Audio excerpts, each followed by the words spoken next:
جس کو میرے مصطفیٰ سے پیار کا شکار ہو جاتا ہے، اللہ اس کو ذلیل کر دیتا ہے۔ آج ہم میں کوئی نہ کوئی بات تو ضرور ہے کہ ہمارے مقام کو اللہ اٹھانے کی بجائے ہمارے مقام کو گرا رہا ہے۔ اب یا تو ہم اور آپ اپنے آپ پر فخر کرتے ہیں، یا تو اپنے مال کے اعتبار سے ہم اور آپ فخر کرتے ہیں۔ اگر ہماری زندگی میں اپنے آپ پر فخر آئے گا تو بھی اللہ گرائے گا، اور مال کے اعتبار سے فخر آئے گا تو بھی اللہ گرائے گا۔ ہمیں اور آپ کو ہمیشہ جھکنا ہے۔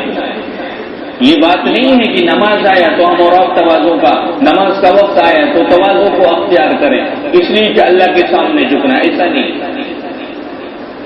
اللہ کے سامنے جھکنا وہ الگ بات ہو گئی، اور انسانوں کے ساتھ میں اچھے معاملات کرنا یہ الگ بات ہو جاتی ہے۔ فرمایا اللہ کے ساتھ میں بھی تواضع رکھنا یہ بھی بہتر بات ہے، اور اسی انداز میں بندوں کے ساتھ میں بھی تواضع کو اختیار کرنا یہ اعلیٰ مقام کی صفت ہو جاتی ہے۔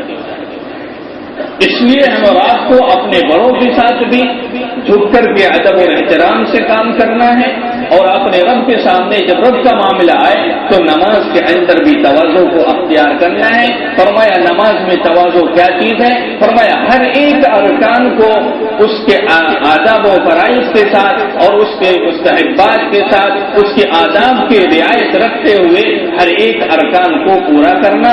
قیام کا مسئلہ آئے تو قیام کو صحیح طریقے سے کرنا، رکوع کا مسئلہ آئے تو رکوع کو بھی صحیح کرنا، سجدے کا مسئلہ آئے تو سجدے کو بھی صحیح کرنا۔ فرمایا اگر سجدے میں عجلت کی یا رکوع میں عجلت کی یا قیام یا قوما میں عجلت کر دی، فرمایا اس نے آداب کی رعایت نہیں کی، لہذا اس کی نماز کو قبول نہیں کیا جائے گا۔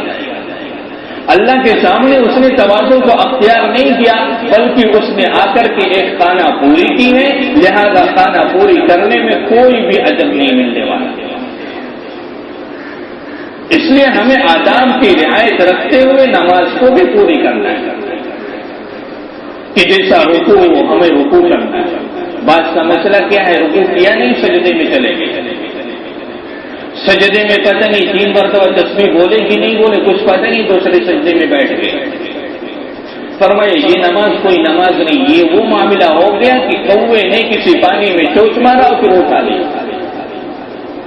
فرمایا یہ نماز معتبر نہیں، نماز تو وہ ہونی چاہیے جو خشوع کے ساتھ ہو، اور خشوع کی سب سے پہلی علامت یہ ہوتی ہے کہ نماز کے ہر ایک ارکان میں اس کا رب اس کے سامنے ہونا چاہیے۔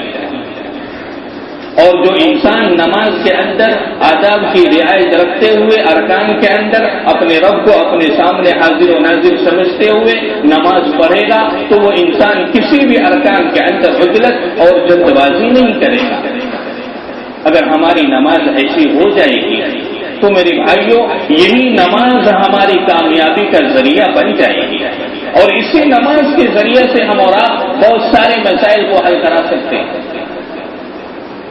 اس لیے ہمارے مسائل کے جو حل رکھے گئے ہیں، بہت ساری اسباب اللہ نے اس دنیا کے اندر رکھ دی، جس میں مسائل کے جو سب سے پہلے جو اسباب بتلائے گئے وہ نماز بھی بتلایا گیا، دعا بھی بتلایا گیا۔ اس لیے دعا کرتے رہیں اور یہ کوشش کرتے رہیں اللہ ہماری نماز کو بھی اچھی بنا دے، اور ہماری زندگی بھی اچھی بنا دے، اور ہماری زندگی ایسی بنا دے کہ اس زندگی کے اندر ہمارے نبی کا طریقہ ہو اور صحابہ کرام کا کردار بھی موجود ہو۔ اللہ مجھے بھی اور آپ کو بھی عمل کی توفیق عطا فرمائے۔ وآخر دعوانا ان الحمد للہ رب العالمین۔